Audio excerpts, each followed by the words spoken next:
नमस्कार दोस्तों। आध्यात्मिक समाधान सीरीज के 20वें एपिसोड के अंदर आप सभी का बहुत बहुत स्वागत है। प्यारे दोस्तों, हमारे आज के इस वीडियो के अंदर हम एक ऐसी बहन का काउंसलिंग का केस आप सभी के सामने प्रस्तुत करने जा रहे हैं जिन बहन को सुइसाइडल टेंडेंसीज थी, यानी कि समय समय पर उनके मन में ये विचार आता रहता है, ये थॉट्स उनके मन में आते रहते हैं कि उनको जो अपने प्राण हैं उनको त्याग देना चाहिए। बेड के ऊपर लेटी हुई होती हैं और पंखे को देखती हैं तो इनका मन ऐसा करता है कि मैं चुन्नी डाल करके पंखे पे लटक जाऊं। घर की छत पर खड़ी होती हैं और छज्जे के पास खड़ी होती है तो मन करता है कि कूद जाऊं। इसी प्रकार से किसी को दवाइयां खाती हुई देखती हैं तो मन करता है कि मैं भी नींद की दवाइयां खा करके हमेशा से ये जो बेहोशी की नींद है ना, इतनी खा लूं कि हमेशा के लिए सो जाऊं मैं उसके अंदर। तो इस प्रकार के जो थॉट्स है वो इन बहन को बहुत ज़्यादा आते हैं। अब ये थॉट्स इनको क्यों आ रहे हैं, इस चीज़ को लेकर के जो बहन है उनका अपना एक व्यू पॉइंट था, अपना एक उनका पर्सपेक्टिव था चीज़ों को लेकर के। और इन्होंने बताया कि भाई मुझे इस चीज़ का प्रेशर है, इस वजह से मेरे को थॉट्स आ रहे हैं। जैसा कि उन बहन ने ऐसा बताया कि बहुत समय से मैं बैंक पीओ के एग्ज़ाम की प्रेपरेशन कर रही हूँ भैया, लेकिन मेरा सिलेक्शन नहीं हो पा रहा। अभी ये लगभग जो है 32-33 वर्ष की आयु की कन्या है, विवाह अभी इनका हुआ नहीं है। इनका काफ़ी एक बड़ा परिवार है और परिवार के अंदर जो हैं कई सारे इनके भाई हैं, पिताजी हैं और शायद चाचा चाची और उनके कज़न ब्रदर्स एंड सिस्टर्स वो भी रहते हैं। और काफ़ी बड़ा इनका घर है और काफ़ी बड़े घर के अंदर काफ़ी बड़ा कुटुंब भी है इन लोगों का, जो कि ये लोग सब एक साथ रहते हैं। अब ये बताती हैं कि सब लोगों का आपस में जो है ना बहुत ही गहरा प्रेम है और सब लोग इकट्ठे रहते हैं, हमारा परिवार बहुत अच्छा है, ऐसे ऐसे करके इन्होंने बताया। और इन्होंने बताया कि भैया मुझे ना बहुत ज़्यादा इस चीज़ का स्ट्रेस है, मैं ना मेहनत बहुत करती हूँ और मैं ना मेहनत बहुत करना चाहती हूँ तो ताकि मैं बन सकूँ, लेकिन मेरी सरकारी नौकरी नहीं हो पा रही है। इस चीज़ को लेकर के बहुत ज़्यादा ये बहन जो है स्ट्रेस के अंदर थी। तो दोस्तों इन बहन का जो काउंसलिंग है वो हमने किया, अच्छे से इनके केस को समझा। आज ये वीडियो हम इसलिए बना रहे हैं दोस्तों क्योंकि हो सकता है कि अपने जीवन के अंदर आप भी ऐसी ही किसी परिस्थिति से गुजर रहे हों, शायद आप भी ऐसी ही किस परेशानी को अपने जीवन के अंदर फेस कर रहे हो। तो हमारा संकल्प ये है कि जो सोल्यूशन इन बहन को प्रोवाइड किया गया, अगर आप भी सिमिलर सिचुएशन के अंदर हैं तो शायद वो सोल्यूशन जो है आपकी भी ज़रूर मदद करेगा, आपकी परिस्थिति से बाहर निकलने में आपकी भी सहायता करेगा। तो प्यारे दोस्तों, जैसा कि हर काउंसलिंग के सेशन के अंदर होता है, सबसे पहले तो हमने इनकी जो जर्नी है, जो इनकी यात्रा रही है जीवन की, उसको अच्छे से समझने का प्रयास किया। हमने इनसे एजुकेशन के बारे में पूछा कि अभी तक आपने क्या, आपके पास डिग्री है, क्या आपने एजुकेशन किया है। तो इन्होंने बताया कि इनके पास एक बैचलर्स डिग्री है फैशन डिज़ाइनिंग के अंदर। इन्होंने बताया कि फैशन डिज़ाइनिंग को लेकर के बहुत ज़्यादा पैशनेट थी, जिसकी वजह से उसी के अंदर इन्होंने कोई कोर्स होता है, प्रॉपर कोई डिग्री होती है, वो करी। अब इन्होंने बताया कि इनको जो डिग्री मिली थी वो सन 2014 के अंदर इनको जो है वो डिग्री इनको मिली थी। तो हमने जो बहन है उनसे हमने पूछा कि भाई अगर आपकी डिग्री फैशन डिज़ाइनिंग के अंदर थी तो बैंक के अंदर तो फैशन डिज़ाइनिंग का कोई भी काम नहीं है ना जी, और 10 साल पहले आपको डिग्री मिल गई थी तो अभी तक तो आपको फैशन डिज़ाइनिंग के अंदर बहुत ज़्यादा काम कर लेना चाहिए था, बहुत आपको आगे बढ़ जाना चाहिए था। तो वो छोड़ करके ये बैंक पीओ की कहानी कैसे शुरू हो गई और आप हमें बता रहे हो कि भी मैं बहुत मेहनत करना चाहती हूँ, मेहनत करती हूँ लेकिन होता नहीं है। तो क्योंकि बैंक में तो फैशन डिज़ाइनिंग का कुछ भी लेना देना नहीं है। तो यहाँ पे फिर जो बात है वो फिर थोड़ा उन्होंने और बताना शुरू किया। उन्होंने बताया कि सन 2014 में जब इनका ग्रेजुएशन हुआ था, उसी समय इनके कॉलेज से इनका प्लेसमेंट हो गया था एक कंपनी के अंदर, जो कि ऐसे ही कोई फैशन डिज़ाइनिंग से रिलेटेड कोई फर्म थी। लेकिन जिस कंपनी के अंदर प्लेसमेंट हुआ था वो आउट ऑफ स्टेट थी, इनके स्टेट के अंदर नहीं थी। 2-3 स्टेट्स पार करके कोई स्टेट है, उसके अंदर वो जो कंपनी है उसके अंदर इनका सिलेक्शन हुआ था। अब यहाँ पे ये बोलती हैं कि मेरे घर वालों का पॉइंट ये है, मेरे घर के अंदर ऐसा माहौल है कि वो हमारे घर के अंदर ना लड़कियों को ना मतलब ऐसे बाहर जाना अलाउड नहीं है कि भी आप अपने स्टेट से बाहर जाओ, ये चीज़ अलाउड नहीं है। और तो हमने इनको कहा कि भैया ठीक है, स्टेट से बाहर जाना अलाउड नहीं है, चलो होता है, घर वाले कभी कभी वर्ड होते हैं और उनके अपने अनुभव होते हैं, तो वो सोचते हैं कि नहीं बिटिया कैसे जाएगी, कैसे रहेगी, वर्ड होते हैं, तो भाई अपने स्टेट के अंदर कर लेते आप नौकरी। तो फिर उन्होंने बताया कि नहीं, मेरे जो पिताजी हैं उनको ना पसंद नहीं है ये फैशन डिज़ाइनिंग और ये इसका बिल्कुल भी उनको पसंद नहीं था। तो उन्होंने मना कर दिया कि भाई नहीं, इसके अंदर कोई नौकरी नहीं करनी है। तो इनके अपने स्टेट के अंदर भी कुछ जॉब्स जो हैं अगर ट्राई करते तो मिल जाते हैं, या इस रीति इससे रिलेटेड कुछ काम है वो भी मिल जाता, लेकिन इन्होंने कहा कि उसके लिए इनको अलाउ नहीं किया गया। अच्छा, फिर यही वाला जो समय था जिस समय पर अलाउ नहीं किया गया, तो ये कहते हैं कि भैया मैं कोर्स करके मेरी प्लेसमेंट हुई, मैं घर पे बैठ गई क्योंकि घर वाले मना कर रहे थे। और इसी टाइम पे मेरी शादी की बात चली। शादी की बात चली तो रिश्तेदारी के अंदर ही एक लड़का था जिससे शादी की बात चली, और इनको वो लड़का पसंद आ गया, वो लड़के को ये भी पसंद आ गए, कुछ ऐसा था, कुछ क्लोज रिलेशन में से था, तो पसंद आ गई ये दोनों एक दूसरे को। और फिर कुछ ऐसा हुआ कि शायद मंगनी हो गई थी या शायद रोका हो गया था, मतलब बात ऐसी हो गई थी कि भाई हाँ, इन दोनों को ही जो है ये पति पत्नी के रूप में जो है थोड़े ही समय के अंदर सब लोग देखेंगे। तो ये कहती है भैया फिर मेरा माइंड वहाँ से हट गया, मेरे को ये था कि भाई मेरी तो अब शादी हो जाएगी, शादी हो जाएगी, मुझे तो नए घर के अंदर जाना है, तो वहाँ जाकर के सोचूंगी, पापा नहीं करने देते, वहाँ पे जाकर के देखूंगी मैं कुछ काम धंधा ना, मतलब वहाँ जाकर के कुछ मैं अपना बिजनेस स्टार्ट कर लूँगी इस फील्ड में, या फिर मैं जो है जॉब कर लूँगी, तो मैं ससुराल में ही देखूंगी फिर अब तो इन्होंने कहा मेरी ऐसा वो हुआ। लेकिन कुछ ऐसा हुआ कि इनके अपने घर के अंदर जिस रिश्तेदार के थ्रू रिश्ता था उस लड़के से, है ना, क्योंकि वो रिश्तेदारी में आता था, दूर की रिश्तेदारी में, तो इनके परिवार में जिस रिश्तेदार से वो रिश्ता था उस परिवार के सदस्य से इनके जो पिता हैं उसकी कुछ अनबन हो गई। पिता ने कुछ बात बोल दी, उन्होंने मिसअंडरस्टैंड कर लिया और उनका आपस में वो हो गया। तो ये कहते हैं कि हम ना काफ़ी समय से हम लोग बात कर रहे थे, 7-8 महीने हो गए थे हम दोनों को बात करते हुए, तो एक ना अटैचमेंट हो जाता है कि बिल्कुल जैसे मन जो है वो जुड़ जाता है। तो ये जब इन लोगों की आपस में वो खराब हो गई बातचीत, तो उन्होंने फिर जो है हमारा जो रिश्ता है उसके अंदर भी वो डाल दिया कि नहीं नहीं नहीं, हमारी रिश्तेदारी में से हम इसको जो है रिश्ता नहीं कराएंगे, है ना। तो ऐसा करके जो है उन्होंने जो है इनको एक प्रकार से मना कर दिया। अब ये कहते हैं कि भैया मैंने तो कभी किसी के साथ कोई मैं अफेयर या इस प्रकार की तो किसी चीज़ में कभी गई ही नहीं, और मेरा तो पहला पहला था, वो भी घर वालों ने भाई रिश्ता ला करके दिया, तो उनकी परमिशन से ही हम लोग थोड़ा आगे बढ़े। और जब इंसान से कोई इंसान इतने समय बात करेगा जिसके अंदर टॉपिक बात करने का ये है कि हम एक दूसरे के साथ अपना भविष्य देख रहे हैं, तो कहते हैं कि भैया अटैचमेंट तो हो ही जाता है ना। तो वो भी मुझसे अटैच हो गया, मैं भी उससे अटैच हो गई, लेकिन परिस्थिति कुछ ऐसी पैदा की गई भाई हमारे रिश्तेदार के द्वारा कि भाई पूरा खटास सा आ गया रिलेशनशिप के अंदर, और हम दोनों को जो है हम दोनों ने फिर बात करना बंद कर दिया। तो मुझे ऐसा लगा कि बिल्कुल जैसे कुछ बचा नहीं है मेरे जीवन के अंदर। और ये कहती हैं कि भैया मैं इस चीज़ को लेकर के जो है फिर मैं डिप्रेशन में चली गई काफ़ी समय। फिर ये कहती मैं अपने घर में ही रही, पर मैं डिप्रेशन के अंदर थी, ना मैं नौकरी के बारे में सोच रही थी, ना मैं शादी के बारे में सोच रही थी। थोड़ी जो मेरी स्थिति है वो ख़राब हो गई, मुझे झटका सा लग गया इस चीज़ का।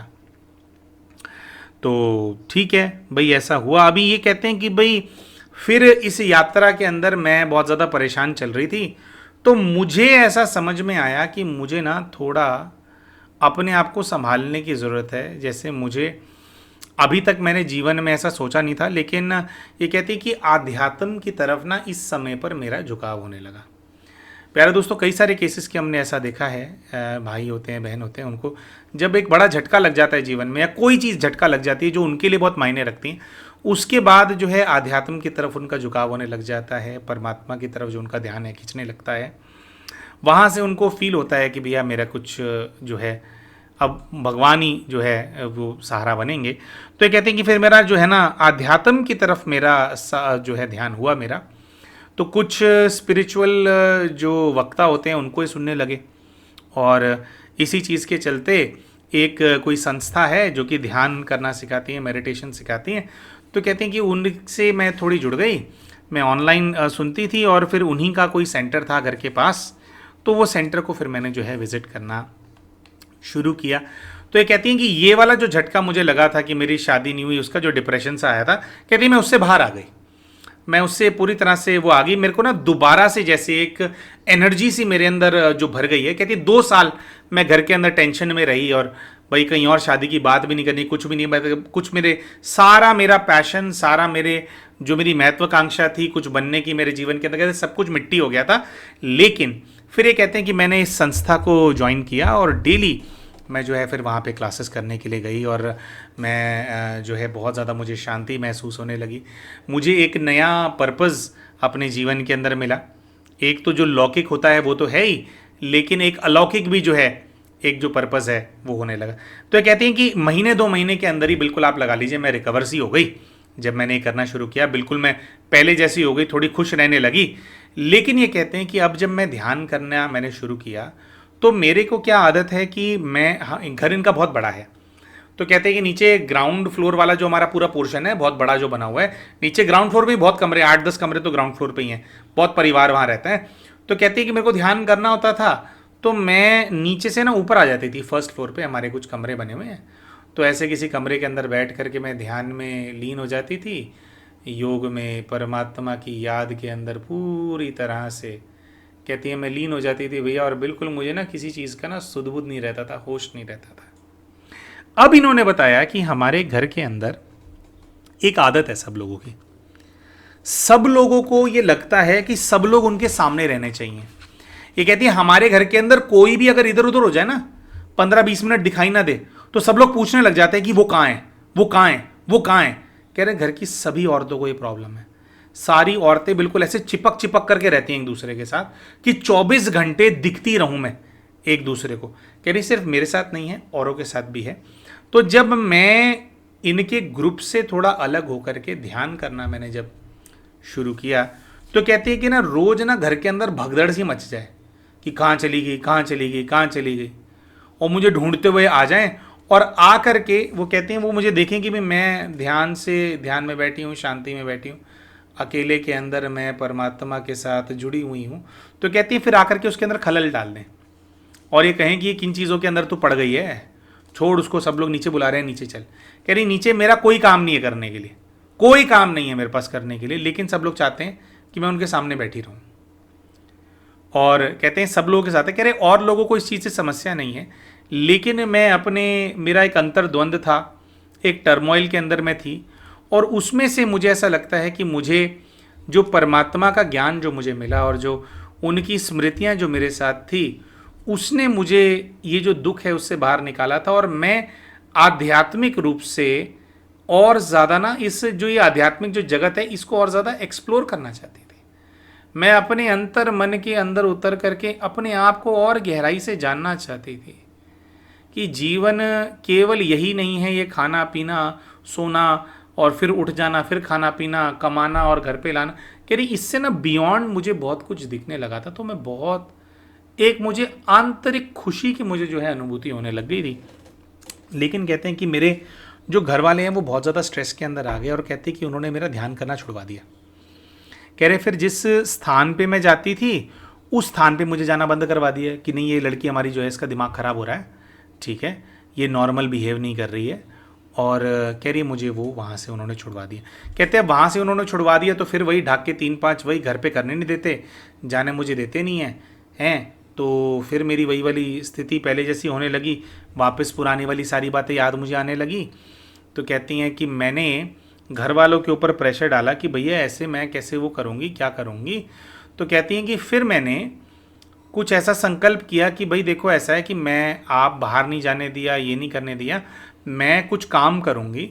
तो ये कहती हैं कि जिस आध्यात्मिक संस्था से मैं जुड़ी थी वहीं पर ही इनको एक बहन मिली, जो कि बहन सिमिलर लाइन ऑफ वर्क में उनका कुछ काम था, पहले से उनका कुछ बिजनेस एस्टैब्लिश था। तो उनके साथ इनका एक थोड़ा एक जैसे पार्टनरशिप सी बन गई। तो अब इनका क्या हो गया कि संस्था में ये नहीं जाती थी, लेकिन अपने ही घर के अंदर इन्होंने एक ना दुकान का सेटअप सा कर लिया। दुकान नहीं करी, बस एक स्थान वो था जहाँ पर इन्होंने एक मास्टर जी को बिठा दिया। और इनका काम ये था, अपनी वो जो इनके फ्रेंड बने थे जो आध्यात्मिक थे और मतलब उसी जगत के अंदर से इनको मिले थे, जिनसे इनकी बॉन्डिंग सी हो गई थी, तो इन दोनों का काम ये था कि इनका कुछ ऐसा था कि क्लाइंट से ये लोग मिलते थे और वहाँ से ऑर्डर्स लेकर के आते थे, उनको ये डिज़ाइंस के आइडियाज़ देते थे और डिज़ाइंस को फिर यहाँ से बनवाते थे। आइडिया इनका होता था, डिज़ाइनिंग इन दोनों की होती थी। डिज़ाइनिंग और मार्केटिंग ये लोग करते थे, सेल्स लेकर के आते थे, और जो मास्टर जी हैं उनसे फिर ये बनवाते थे कि भी आप ये बना करके दो, बना करके दो, बना करके। तो कहती हैं कि फिर जैसे ये होने लगा तो मैं फिर से जो है उसके अंदर एंगेज हो गई। अब ये कहती हैं कि भैया वो काम जो मैंने किया तो उसके अंदर ना बहुत ज़्यादा प्रॉफिट नहीं हो रहा था। तो हमने पूछा कि कितने समय काम किया, कहते मतलब जैसे 1-2 महीना हमने चलाया तो प्रॉफिट नहीं हो रहा था। तो यहाँ पे थोड़ा सा हमने बहन को रोका और उनको हमने बोला कि बहन देखो, कोई भी काम धंधा जब शुरू किया जाता है ना, तो काम धंधा शुरू करने के बाद ना एक नियम होता है। आप कोई बिजनेस करेंगे तो कोई दुकान डालो, कोई बिजनेस करो, तो 6 महीने से लेकर के 1 साल तक का आपका बजट होना चाहिए बिजनेस को खिलाने का। बिजनेस आपसे पैसा मांगेगा तो 6 महीने से लेकर के 1 साल इन्वेस्ट किया जाता है। उसके बाद 6 महीने, साल के बाद 6 महीने से 1 साल के अंदर फिर वो टाइम होता है कि फिर जो बिजनेस है वो ब्रेक इवन करना शुरू करता है। प्रॉफिट तब भी नहीं देता, ब्रेक इवन करना शुरू करता है, और 6 महीने के अंदर उसमें से कुछ प्रॉफिट निकलने लगता है। तो इन्होंने बोला कि भैया बट हमारे घर में ना सब लोग जो है ना नौकरी पेशा है, पिताजी नौकरी करते हैं, भाई नौकरी करता है, सब लोग नौकरी करते हैं, और सब लोगों का ये है, और ज़्यादातर लोग सरकारी नौकरी के अंदर हैं। तो सब लोग नौकरी करते हैं, तो सब लोगों का ये है कि भाई उनको ना इस चीज़ का ना नॉलेज नहीं। तो कह रहे बहुत ज़्यादा प्रेशर डालने लगे। कह रहे मेरे पिताजी का ये होता था कि अगर तुमने काम पे यहाँ पे किसी को रखा है, किसी को बिठाया है, तो कमा कमा करके बस तुम उसी को तनख्वाह देती जा रही हो। घर में कितना पैसा आ रहा है, घर में पैसा आना चाहिए। तो कहते हैं कि 1 महीने के अंदर ही, अभी एक पहला तनख्वाह ही दिया था मास्टर जी को, मेरे घर के अंदर सब लोगों ने मुझे बातें सुनानी शुरू कर दी कि ये तो अपना टाइम वेस्ट कर रही है, ये तो जो है दूसरों को पैसा ला ला करके बस दूसरों के लिए बैठे हैं, वो मास्टर नौकरी कर रहा है, उसको तनख्वाह मिल रही है और हमारे घर में कुछ नहीं आ रहा। तो कह रहे हैं कि एक बहुत ही ज़्यादा नेगेटिव माहौल घर वालों ने जो है वो क्रिएट कर दिया। अब दोस्तों समझने की बात यह है कि इनका घर से पैसा नहीं लग रहा था। इनका जो काम ये लोग कर रहे थे, दोनों बहनें मिलकर के जो काम कर रही थी, पहले दिन से वो काम ब्रेक इवन पे चल रहा था। ब्रेक इवन पे चलने का मतलब ये है कि आपको अपनी जेब से पैसा नहीं निकालना पड़ रहा है। जो काम धंधा ये लोग लेकर के आ रहे थे क्लाइंट से और जो वो कर रहे थे, उसके अंदर से इतना पैसा जनरेट हो रहा था कि ये मास्टर जी की तनख्वाह दे पाए। तो घर से नहीं देना पड़ रहा था, वो बस स्पेस ये लोग यूज़ कर रहे थे। और उसके साथ साथ ये हो रहा था, और उसके साथ साथ ये कहते कि भैया हम तो पहले महीने से ही पैसा कमा रहे थे। पैसा कैसे कमा रहे थे कि जैसे 10-15-20 हज़ार रुपये कमा लिए दोनों ने मिलकर के, बहुत ज़्यादा नहीं कमाया, कभी 5 कमा लिया, 8 कमा लिया, एग्जैक्ट अमाउंट तो बताया नहीं था हमारे को, बट छोटा मोटा ही कुछ अमाउंट था। जैसे 10-1 हज़ार दोनों ने मिलकर के कमा लिए, मास्टर की तनख्वाह निकाल दी। पर ये कहते हैं कि भैया हमारे को ये लगा कि हमारे को ना अपने बिजनेस को ग्रो करना है।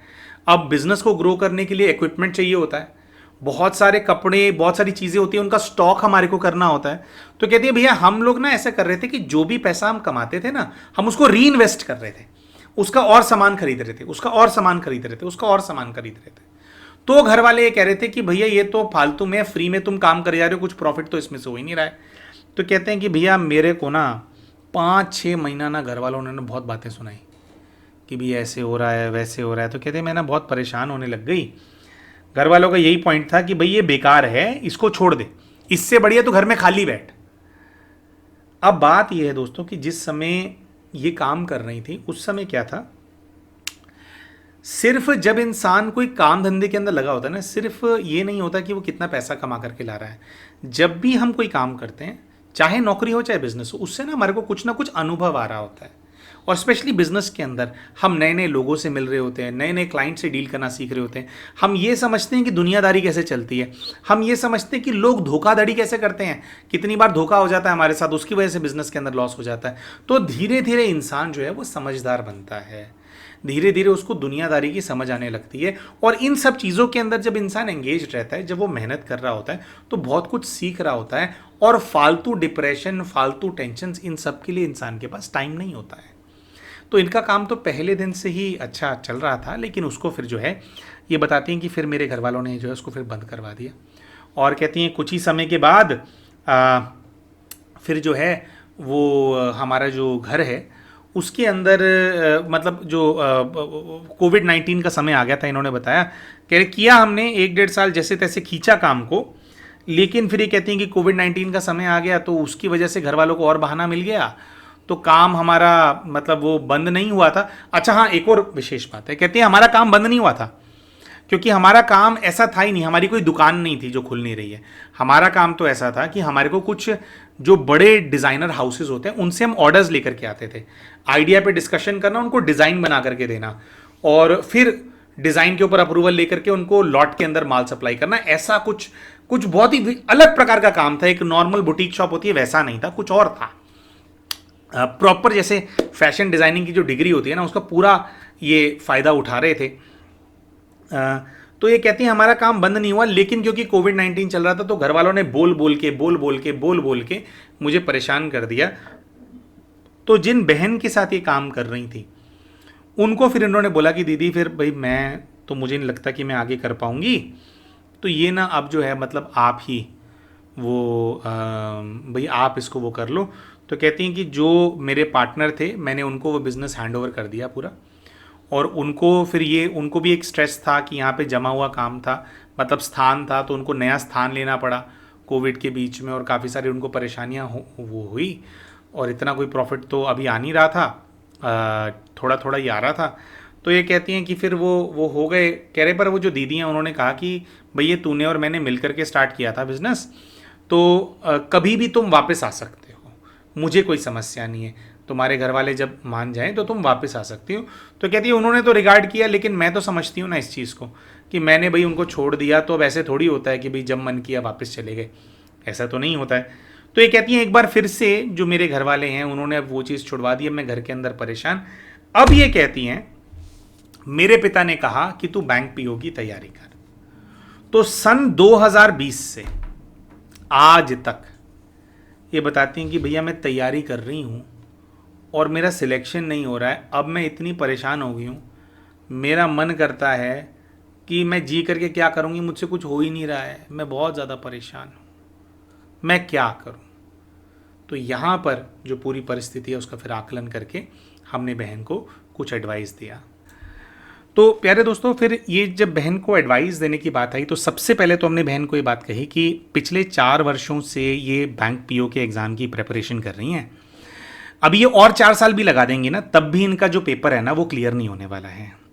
वो इसलिए नहीं है कि इसलिए क्लियर नहीं होगा क्योंकि इनकी बुद्धि कम है या इनको समझ में नहीं आता, लेकिन इसलिए नहीं होगा क्योंकि ये एक्चुअली में बैंक पीओ या बैंक का ये जो एग्ज़ाम क्रैक करने को लेकर के खुद पैशनेट नहीं है, इनके अपने अंदर मोटिवेशन नहीं है उस चीज़ को लेकर के।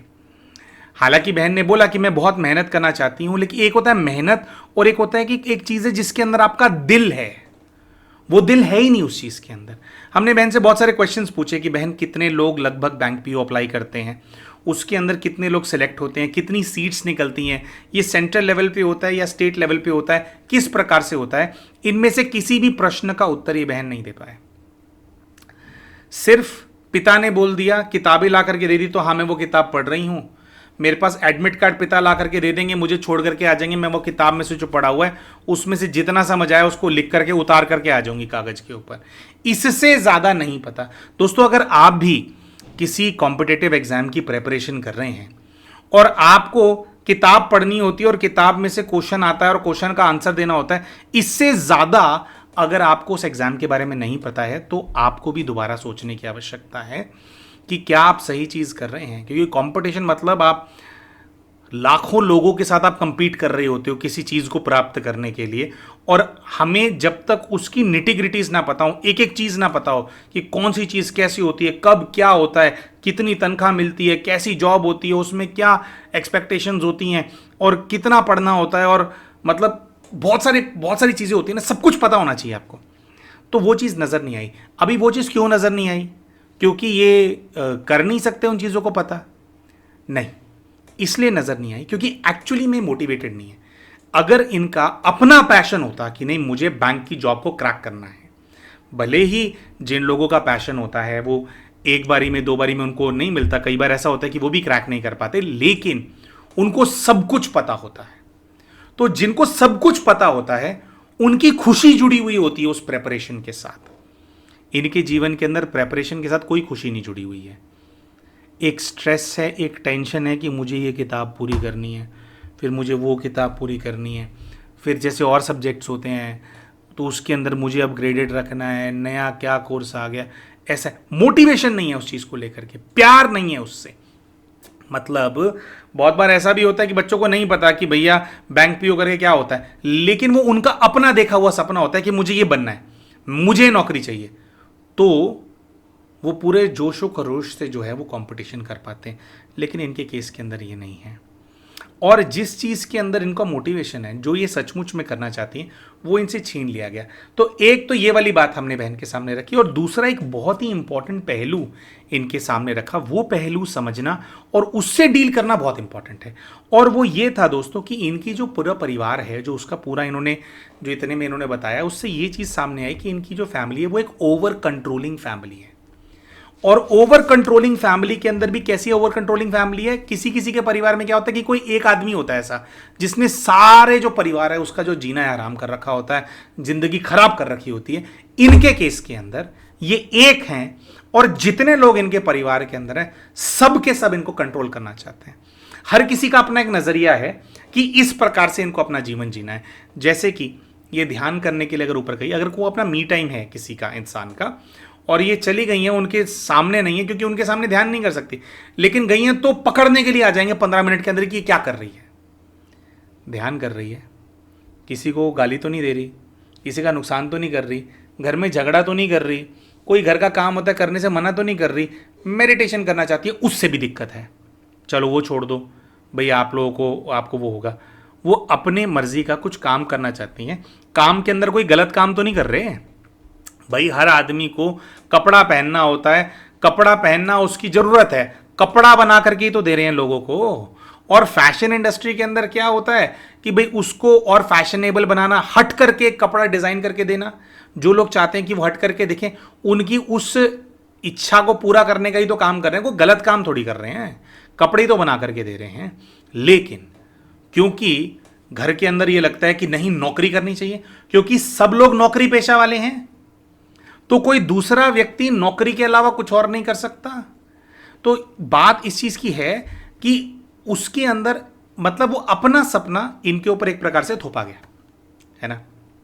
अच्छा, फिर इनसे जो ये वाली बात हुई थी ना कि भैया आप मेडिटेशन वगैरह करने के लिए जाया कीजिए, तो उसके अंदर भी है कि नहीं रोकते हैं, टोकते हैं, ये करते हैं।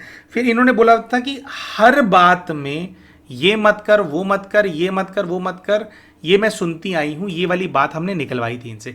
तो एक्चुअल प्रॉब्लम इनके जीवन की क्या है, सुसाइडल टेंडेंसीज क्यों हो रही है, वो दो चीज़ों की वजह से हो रही है। एक वो ये कि जो इनको करने पे मजबूर किया जा रहा है वो इनकी पर्सनालिटी को सूट नहीं करता, वो मतलब वो इनकी आत्मा की पुकार नहीं है, वो ये करना नहीं चाहते, और अपनी मर्जी से सांस लेने की परमिशन नहीं है इनको।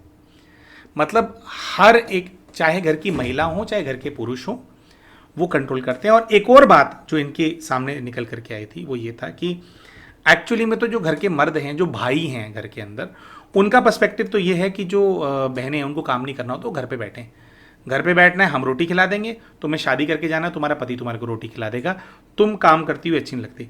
अब बहुत सारी देखो दोस्तों महिलाएं ऐसी होती हैं, वो अपने इस डेस्टिनी को स्वीकार करती हैं, उनको इसी चीज़ के अंदर मज़ा आता है। बहुत सारी बहनें ऐसी होती हैं, वो गृहिणियाँ होती हैं और गृहिणी रह करके बहुत मोटिवेटेड होती हैं, उनको अच्छा लगता है जैसे कि इनके घर की बाकी सारी महिलाएं। लेकिन ज़रूरी तो नहीं है कि जैसे एक दूसरा इंसान फील कर रहा हो आप भी वैसा ही फील करते हो। तो प्रॉब्लम यहाँ पर यह है कि दूसरे लोग अपने तरह का जीने का तरीका इनके ऊपर इम्पोज कर रखा है, और उसकी वजह से इनको घुटन हो रही है। चारों तरफ से इनको ऐसा महसूस होता है कि ये भरी हुई हैं। अच्छा दोस्तों, इन सभी चीज़ों के अंदर जो बहन है वो ये भी जानना चाहती थी कि भाई उनके ऊपर किसी प्रकार की कोई डार्क एनर्जी तो नहीं है, कोई नेगेटिव एनर्जी तो नहीं है, मतलब कोई एक्सटर्नल एंटिटी तो नहीं है जो उनके जीवन खराब कर रही है। दोस्तों, जितना हमने बहन को ऑब्जर्व किया और उनके जीवन के बारे में जाना, उससे हमारे को ये चीज़ समझ में आई कि नेगेटिव एनर्जी तो बहुत ज़्यादा है इनके ऊपर, प्रभाव तो बहुत ज़्यादा है इनके ऊपर। लेकिन ये जो प्रभाव इनके ऊपर है ये किसी प्रेत आत्मा का प्रभाव नहीं है कि कोई ऐसी आत्मा, कोई ऐसी शक्ति जो दिखाई ना देती हो उसका प्रभाव हो इनके ऊपर, वो वाला प्रभाव नहीं है इनके ऊपर। इनके ऊपर प्रभाव है इनके आसपास जो इनके घर परिवार के अंदर जितने भी लोग जो सदस्य हैं उनकी शक्ति का प्रभाव है इनके ऊपर। दोस्तों देखिए, कोई आत्मा अगर प्रेत आत्मा बनती है तो वो भी कभी ना कभी तो इंसान रही होती है ना। हमारे पास शरीर होता है तो भी हमारे पास आत्मिक शक्ति होती है। हम क्या विचार क्रिएट कर रहे हैं किसी के बारे में, कैसा हम सोचते हैं, कैसा हम किसी को ट्रीट कर रहे हैं, वो सामने वाले को बहुत ज़्यादा इंपैक्ट करता है। तो क्या इनके ऊपर नेगेटिव एनर्जी का प्रभाव है? बिल्कुल इनके ऊपर नेगेटिव एनर्जी का प्रभाव है, लेकिन वो नेगेटिव एनर्जी जो है, वो जो सारा प्रेशर है, वो इनके इन्हीं सभी परिवार वालों से इनके ऊपर आ रहा है। इसके साथ साथ दोस्तों हमने बहन को समझाया कि इनको मानसिक तौर से मजबूत होना ही पड़ेगा, क्योंकि ये इस घर के अंदर रहते हैं और इस घर के अंदर जो भी प्रेशर उनके ऊपर है, ये प्रेशर लोग डालते रहेंगे घर वाले, कभी कोई चीज़ कभी कोई चीज़। और दूसरी चीज़ ये दोस्तों कि आप बिना अपनी किसी पहचान के नहीं रह सकते, क्योंकि आपके अपने हाथ में कुछ होना चाहिए भाई। आज आपके परिवार के अंदर प्रेम है, सब लोग मिल करके रह रहे हैं, ज़रूरी नहीं है कि हमेशा ये परिस्थिति रहेगी। तो कल को अगर आपको कोई ऐसी नेगेटिव परिस्थिति झेलनी पड़ती है जिसके अंदर आप अकेले पड़ जाते हो, तो उस समय के लिए आपके हाथ में क्या है? तो ये, और कहीं ना कहीं वो वाला थॉट उनके मन में भी चलता होगा, तो आपके पास कुछ ना कुछ होना चाहिए। तो हमने बहन को ये एडवाइस किया कि अभी ये तैयारी वैयारी इमीडिएटली छोड़ करके आपको कोई नौकरी पकड़ने की ज़रूरत है। आपको सरकारी नौकरी मिलती, छोड़ दो, आप प्राइवेट नौकरी करो। लेकिन प्राइवेट नौकरी करने से क्या होगा कि आप कम से कम 8 से 10 घंटा इस घर से बाहर रहोगे। तो बहन ने कहा कि फिर वो जाने नहीं देते, ये करते हैं वो करते हैं।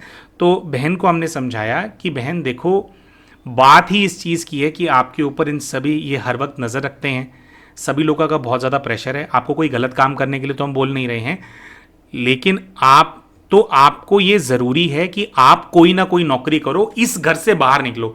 ये जो घर के अंदर 8-10 लोग हैं, इन लोगों के चेहरों के अलावा और चेहरे आप देखो, और लोगों से आप इंटरैक्ट करो, उनसे अपनी एनर्जी को एक्सचेंज करो। बहन ने ये बोला कि भैया मेरे फील्ड के अंदर तो ना कि 15-16 हज़ार की नौकरी लगती है। मैंने पहले भी कही थी ये वाली बात पापा को, तो पापा कहते हैं कि क्या 15-16 हज़ार रुपये की नौकरी के लिए जाएगी, चुपचाप बैंक पीओगी, तैयारी कर। तो फिर वहीं पे वो बात आती है दोस्तों कि इनके अपने फील्ड के अंदर अगर आज 15-16 हज़ार की नौकरी भी मिलती है तो भी कर लेनी चाहिए, क्योंकि वो नौकरी सिर्फ नौकरी नहीं है, वो नौकरी इनको सिखाएगी भी, इनके पास एक्सपीरियंस आएगा।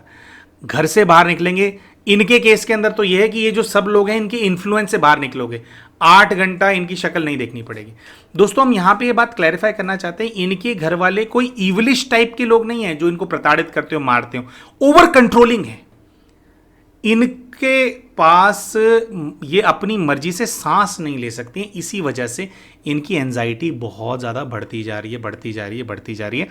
पीछे भी जब इन्होंने अपनी मर्जी से अपना कुछ काम धंधा किया था तो उससे बाहर आ पाए थे।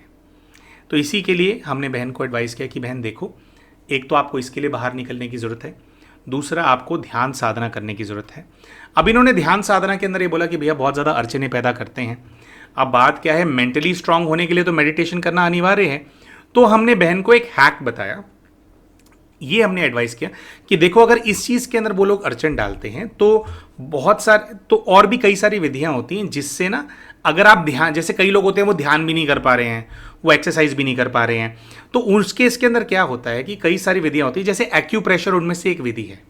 आपको थोड़ा एक्यूप्रेशर करना चाहिए, थोड़ा एक्यूप्रेशर सीखना चाहिए, अपना एक्यूप्रेशर करना चाहिए, जिससे कि आपके जो स्ट्रेस पॉइंट्स हैं उसके ऊपर जो स्ट्रेस है वो रिलीफ हो सके। अगर वो भी नहीं कर सकते, आपको लगता है कि मेरी स्थिति नहीं है, तो हमने बहन को एडवाइस किया, अभी रिसेंटली हमने अपने लिए भी एक एक्यूप्रेशर का प्लेट है, पारसाना का प्लेट है, बहुत अच्छा उसका रिस्पॉन्स है। पीछे हमारा बहुत ज़्यादा लॉन्ग सिटिंग आवर्स होते हैं, तो उसकी वजह से जैसे सर्वाइकल और कई सारे जो हमारी प्रॉब्लम्स हैं वो आ जाते हैं बॉडी के अंदर, वो आ गए थे। तो उसके ऊपर क्या होता है कि आपको 5-10 मिनट ही आपको उसके ऊपर बस खड़ा होना होता है, खड़ा होना होता है, और थोड़ा वॉकिंग उसके ऊपर आपको करनी होती है। हम जहाँ रहते हैं वहाँ पे एक पार्क है, उसके अंदर बहुत सारे वो वाले प्लेट्स लगे हुए हैं, पर वो तो अब क्या सरकारी प्लेट्स हैं तो उखाड़ के घर नहीं ला सकते, तो इसके लिए हमने खुद के लिए हमने अलग से ऑर्डर किया है। तो वो हमने बहन को हमने एडवाइस किया कि बहन आपको भी जो है ये जो प्लेट है, अगर आपको लगता है कि मुझे ध्यान नहीं करने देंगे, एक्सरसाइज में कर नहीं पाऊंगी, तो एटलीस्ट आप ये प्लेट ऑर्डर कर लो, जिससे कि क्या है कि आपके जो एक्यूप्रेशर है उससे जो स्ट्रेस है कुछ तो रिलीज होगा। तो इस लाइन पे भी हमने बहन को गाइड किया। बट मोटा मोटा जो एक्चुअल जो क्रक्स है वो इस चीज़ का है कि